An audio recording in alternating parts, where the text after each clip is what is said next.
por essa amizade que Deus nos deu,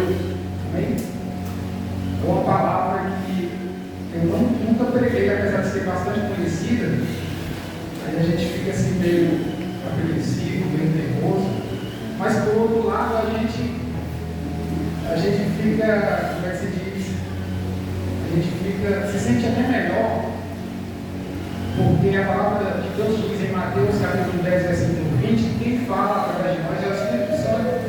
Então, quando é uma palavra que nós já pregamos, nós vamos confiando em nós já sabemos o que a gente vai falar, o que a gente vai fazer, mas quando é uma palavra que nós nunca pregamos, nós não sabemos o que nós vamos falar. E assim o Espírito Santo tem liberdade, temos aqui totalmente dependente dele. Segundo Samuel capítulo 6, versículo 10, essa tradução está assim: e não quis Davi retirar para si a arca do Senhor, para a cidade de Davi, mas Davi a fez levar à casa de Obed-Edom, o Geteu, e ficou a arca do Senhor em casa de Obed-Edom, o Geteu, 3 meses, e abençoou o Senhor a Obed-Edom e a toda a sua casa. Amém? Podemos assentar, glorificando o nome do Senhor. Glória a Deus. Vamos para quem não é bem familiarizado com essa história, eu quero fazer uma rápida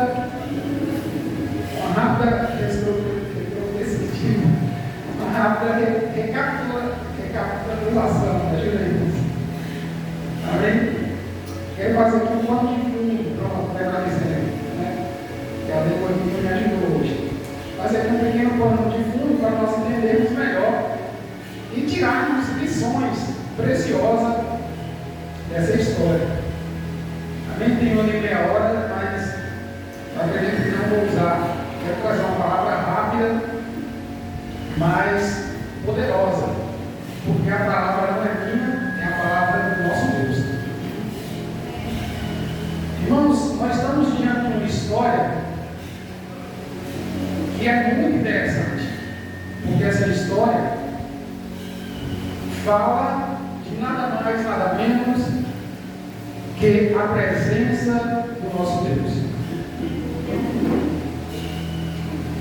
O nosso Deus está um projeto para Moisés fazer. Moisés agora está com a arca da aliança ou a arca do concerto, que representa a presença do nosso Deus. Essa arca da aliança, essa arca do concerto, ela é agora santificada e vai passando o tempo e essa arca continua sendo algo santo. Essa arca é colocada dentro do tabernáculo, dentro do Santo dos Santos, aonde apenas o sumo sacerdote poderia entrar até onde estava aquela arca. Ninguém poderia abrir aquela arca, porque era a ordem do nosso Deus. Aquela arca começou a ser cercada, rodeada da presença do nosso Deus. E a Bíblia vai dizer que vai passando os anos, Moisés morre, mas a arca continua com o povo de Israel. E o tempo passa e agora chega até o pessoal de Israel, com a liderança, que tem por nome Eli. Ele agora é o sacerdote da vez. Só que agora o profeta Eli, ele começa a cometer a omissão. Ele vai ser omisso porque ele tem que chamar os seus filhos que está errado e corrigi-los e tirar o cargo dos seus filhos. Mas os filhos dele continuam trabalhando na obra de Deus, só que de uma forma errada, fazendo as coisas de uma forma diretiva. Aí agora eles entram em guerra. E não é diferente dos dias de hoje, irmãos. Não é diferente dos dias de hoje. A Bíblia diz, em Tiago, capítulo 4, versículo 8, achegai-vos a Deus, e Ele achegará a vós. Então nós temos que dar o primeiro passo. Quando nós achegamos a Deus, Ele achega até nós. Quando nós afastamos de Deus, Ele afasta de nós. Então os filhos de Eli se afastam de Deus, e Deus se afasta deles. Aí eles começam a perder uma guerra, uma batalha contra os filisteus. Estou apenas construindo um pequeno plano para nós chegar na mensagem a qual nós lemos. Aí eles pegam, levam a arca da aliança até a guerra, achando que aquela arca da aliança vai fazer eles vencer a guerra. Mas como eles estavam afastados de Deus, Deus não acompanhou aquela arca que simbolizava a tua presença. Aí, Ofni e Finéias, que é os dois filhos do sacerdote Eli, chegam com uma arca, aí o povo pula, o povo grita, o povo comemora, achando que a presença de Deus acompanhou aquela arca até a guerra. Mas a presença de Deus não foi com eles. A Bíblia diz que os filisteus, os inimigos do povo de Israel, vencem aquela batalha e roubam aquela arca da aliança e levam com eles. Só que eles estão levando aquela arca da aliança roubada. Então Deus não vai acompanhar aquele povo que está levando aquela arca da aliança de uma forma errada. Aí eles levam aquela arca para um povo conhecido como Ecrom. Aí a Bíblia diz que quando a arca está lá em Ecrom, eles colocam a arca da aliança, que simboliza a presença de Deus, dentro do mesmo quarto que está o Deus deles, o Deus chamado Dagon. Quando eles acordam no outro dia, o Deus Dagon está caído perante a arca. Aí eles levantam o Deus deles de novo. Quando é no outro dia que amanhece, eles vão lá, o Deus deles está caído de novo, dessa vez com as mãos e a cabeça quebrada. Aí, como se não bastasse, eles começam a ter doença.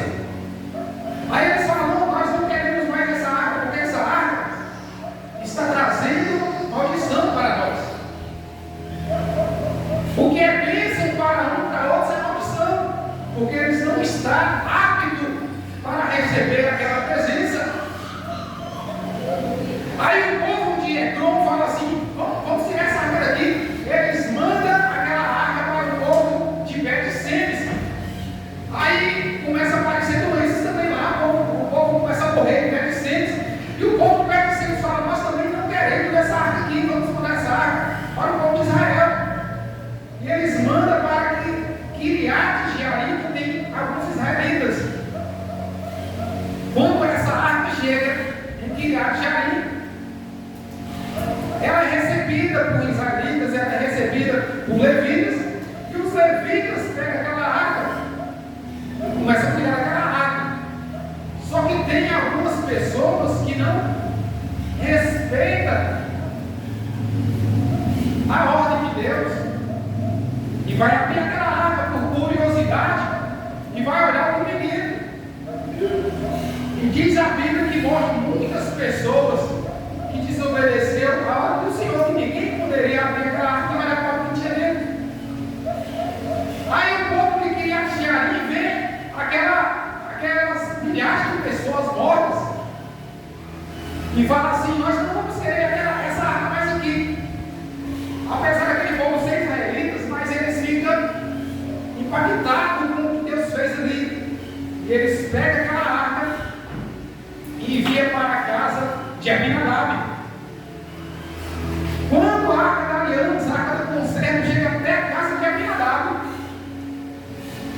O pessoal que está ali em volta de Abinadab fala assim: Abinadab, para não acontecer o que aconteceu em Kiriat Jearim, vamos consagrar seu filho Eleazar como uma pessoa que pode cuidar da arca.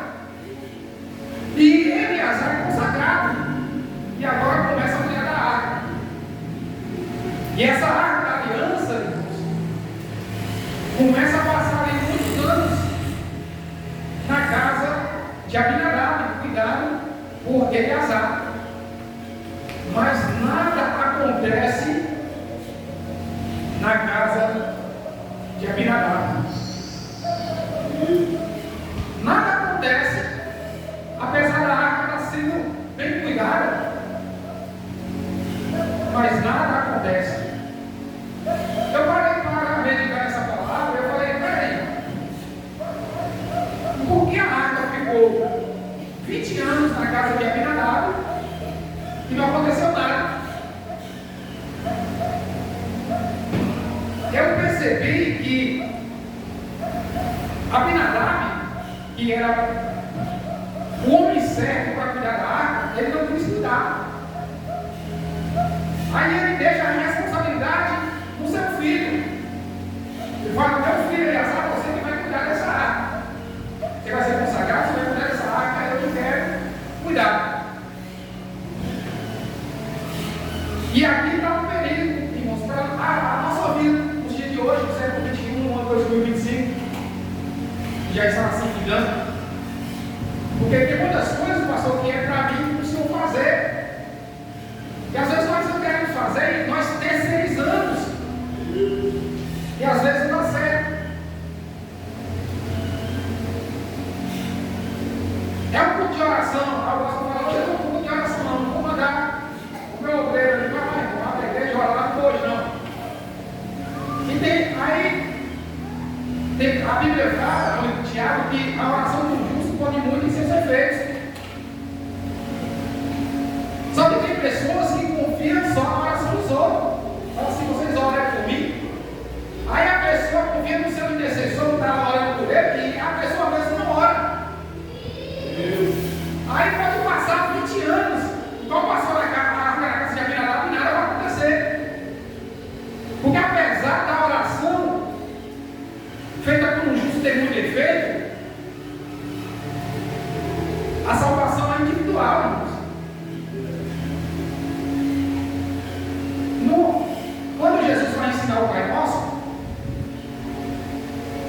ele não está ensinando só para uma pessoa.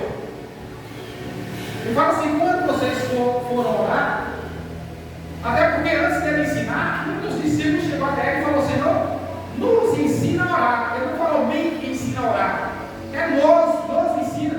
Ele falou no plural, por quê? Porque ele sabia que a oração não é só para uma pessoa. Aí Jesus fala assim: ó, quando vocês for orar, não é quando vocês precisarem. E a Bíblia diz para orar sem cessar. Oração é algo que nós temos que fazer sempre. Não só na igreja, mas na nossa cama, no nosso quarto, na nossa sala, nas ruas.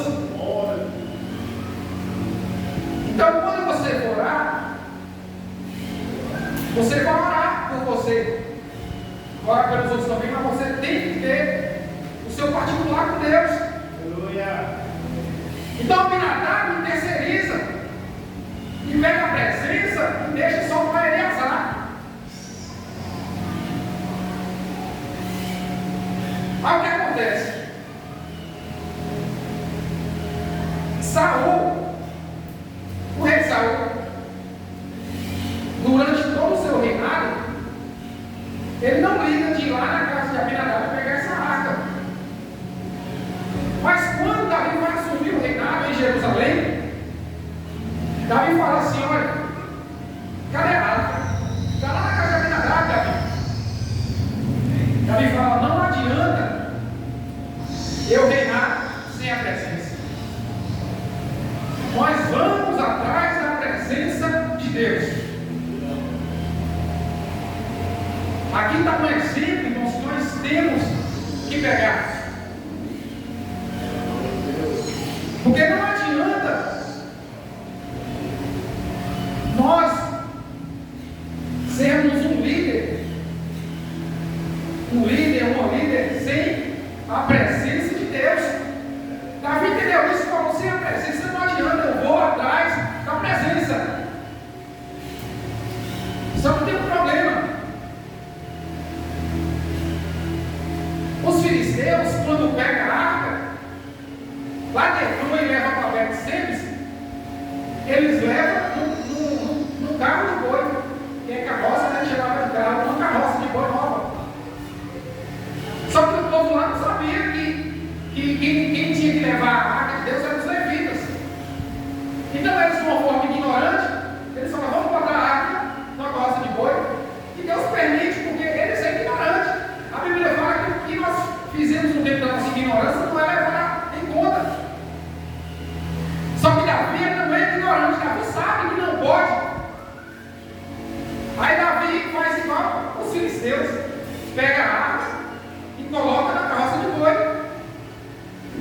Ele vai fazer algo certo de uma forma errada. Até porque a carroça de boi é mais rápida do que 4 homens andando de pé. Porque tinha que ser 4 pessoas levando a arca da aliança de pé. Só que Davi fala assim, não vamos botar um carro de boi. Davi empresta. Aí bota na carroça de boi. Aí vai.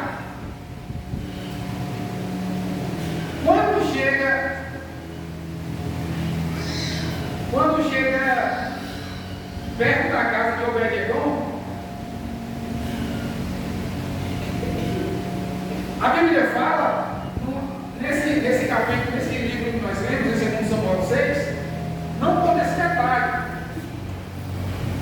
Mas em 1 Crônicas, capítulo 13, versículo 9, também conta essa história, e já conta um detalhe que aqui não conta. Diz que os bois tropeçaram. Não sei se você viu. 1 Crônicas, capítulo 13, versículo 9, fala que os bois tropeçaram. É a única vez, irmão, que eu vejo que boi tropeçou. Davi fica levando a arca da aliança na carroça, e 2 bois levando, arrastando na carroça, e a Bíblia fala que os bois tropeçaram. Aí a arca começa a pender. Aí um homem chamado Uzá toca na arca e morre na hora. Porque esse homem chamado Uzá sabia que não podia tocar na arca da aliança. Ué, mas os filisteus tocaram na arca e morreram. Porque, como eu falei, eles eram ignorantes. Você lembra do apóstolo Paulo? O apóstolo Paulo matava os crentes. Mas na época era ignorância. Aí Deus olhava para ele assim, Deus falava assim, esse homem é muito dedicado nas coisas erradas, só que ele acha que o que ele está fazendo é certo. Mas se ele é dedicado tanto nas coisas erradas, eu estou ouvindo aqui que ele também vai ser dedicado nas coisas certas, que é as minhas coisas. Aí Deus resgata o apóstolo Paulo do caminho lá, que parece que é um caminho estreito. E as coisas que foram feitas no tempo da ignorância do apóstolo Paulo não é levado em conta. Aí Davi chega agora, leva a arca de uma forma errada, com pressa. Com pressa. E acaba quebrando um princípio, que é a desobediência, porque Davi sabia que a arca tinha que ser levada por 4 levitas. E ele colocou uma carroça de boi para levar a presença de Deus. A Bíblia diz que obedecer é melhor do que sacrificar. Então Davi foi com pressa, desobedeceu e acabou que Uzá morreu. E é interessante que esses bois tropeçam bem perto da casa de Obed-Edom. Aí o pessoal vai lá procurar a casa mais próxima e acha a casa de Obed-Edom. Aí fala assim: Ou de casa. Aí o Obed Edom da porta fala: ô senhor, qual é seu nome? Obed Edom. Ô senhor Obed Edom, tem como nós deixarmos a arca da aliança aqui em sua casa? Aqui aconteceu um imprevisto ali, nós não vamos levar agora essa arca. O Obed Edom fala assim: pode deixar a arca aqui.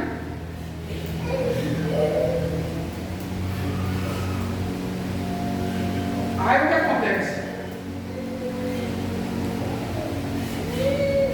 Aí nós chegamos agora onde nós lemos. E ficou a arca do Senhor em casa de Obed Edom Giteu 3 meses. E o Senhor abençoou, e abençoou o Senhor a Obed Edom e toda a sua casa. Amém? Só vou expressar nesse versículo que nós lemos, eu já entrego e devolvo já a oportunidade do microfone a quem é de direito. Irmãos, Obed Edom,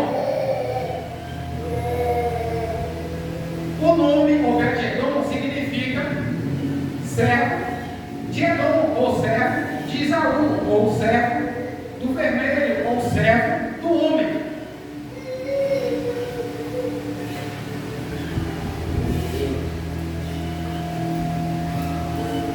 Obed Edom. Obed significa servo, Edom significa vermelho, ou Isaú, ou homem.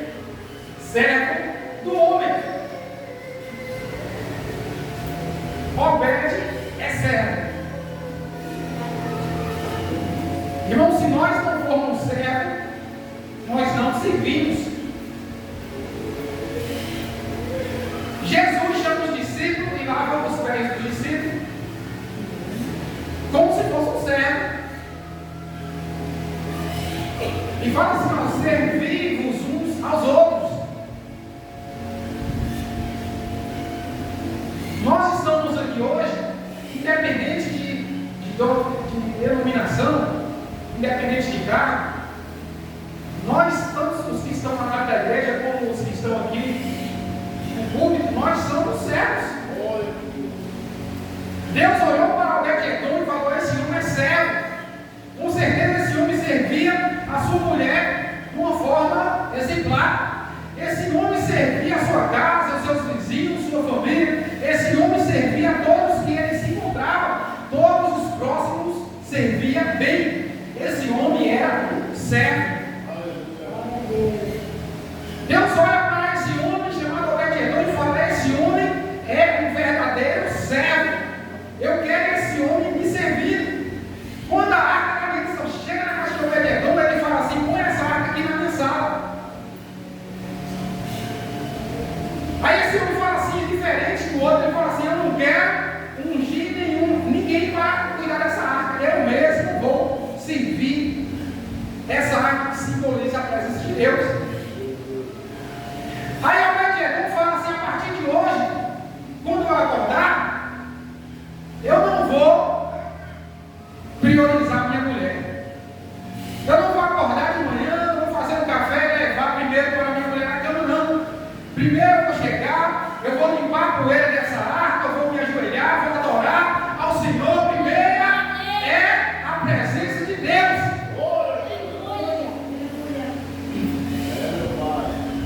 Irmãos, nós aqui no Brasil temos um costume de, quando nós vamos fazer aniversário ou um casamento, a gente tirar a primeira parte do bolo e dar para uma pessoa especial para nós, para o aniversariante. É um simbolismo, né? Algo mostrando o carinho que nós temos pela pessoa. Depois você pode pegar o bolo todinho e dar para outra pessoa. Eu posso pegar aqui o primeiro pedaço, dar para o pastor Flávio, que eu gosto dele, pegar o bolo inteiro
servir a presença de qualquer jeito, de qualquer maneira, relaxada. Mas 20 anos lá, não aconteceu nada, e conta apenas 3 meses. Repita essa palavra, irmão, fala 3 meses. 3 meses.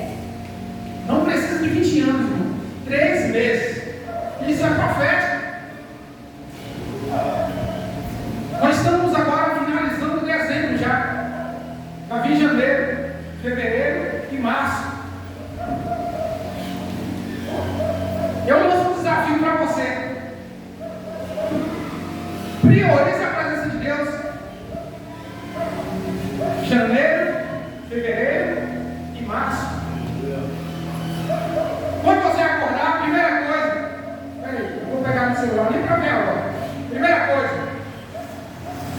Senhor Deus, mais uma vez em tua presença, quero te agradecer por o Senhor ter nos sustentado, meu Pai.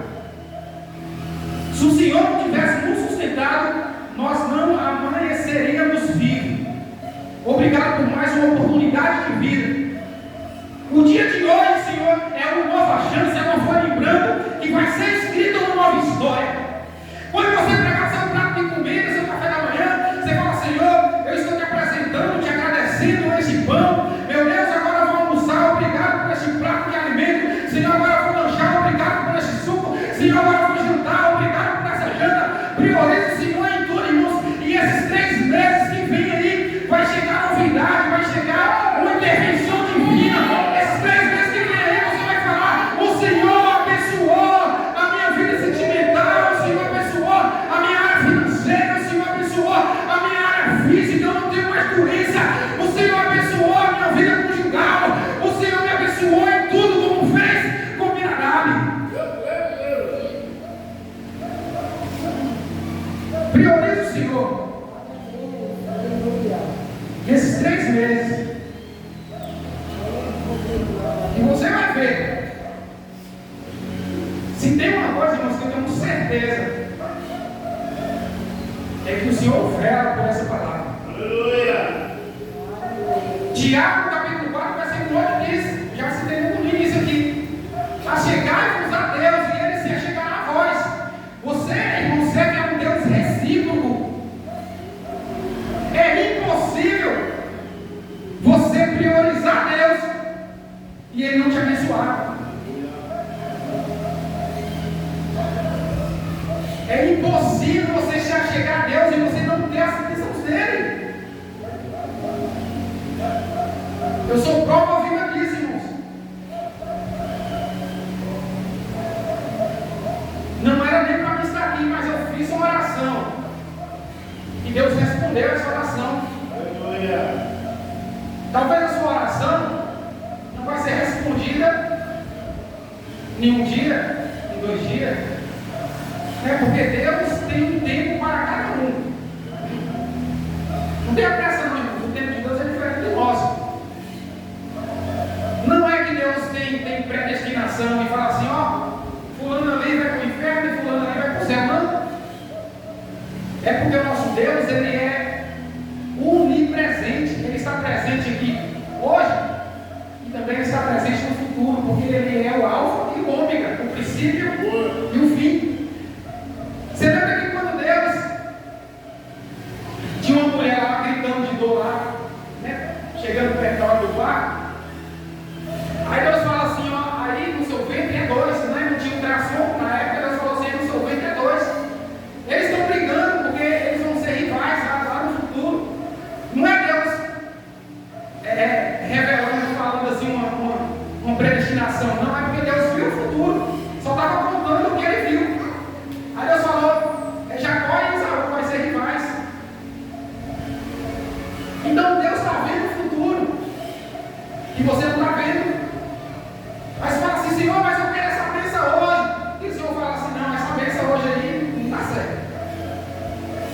Porque Deus Ele dá um sim, dá um não e dá uma espera. Talvez a bênção que você quer, ela vai ser sua, só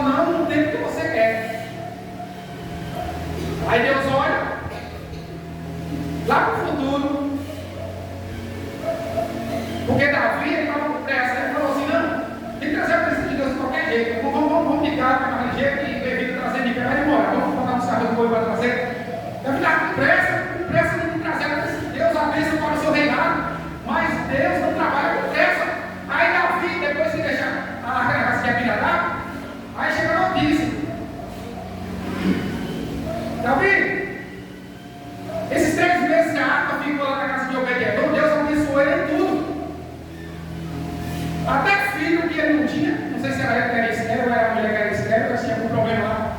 Até filho, agora já tem. Está abençoado. Aí Davi fala, vamos pegar, só que agora nós vamos trazer para cá da maneira certa. Cadê os devidos? Não é carro de boi, não. Vai demorar, mas vai ser da maneira certa. Botou a arca com o ombro de 4 devidas. Aí ia contando os passos. 1, 2, 3, 4, 5, 6. Parou. Vamos sacrificar aqui ao Senhor. Aí matava uns boi gordos, matava umas ovelhas gordas. Vamos continuar. 1, 2, 3, 4, 5, 6. Parou. Vamos fazer mais sacrifício. Davi é assim que vai chegar nunca. 6 passos separa, faz sacrifício. 6 passos que não separa. Davi falou assim: olha, o que adianta correr com pressa e não dá certo, igual a gente fez já tentando trazer na pressa e não deu certo? O que adianta ganhar o mundo inteiro e perder a sua alma? Vamos para cá, mas nós vamos chegar lá. Irmãos, nós já sabemos o que temos que fazer. Nós já sabemos, eu não estou falando aqui de novidade. Nós sabemos, pastor Wagner, que nós temos que jejuar. Nós sabemos que nós temos que orar. Nós sabemos que nós temos que vigiar. Nós sabemos que nós temos que meditar na palavra. Nós sabemos. Só que muitas vezes nós não fazemos.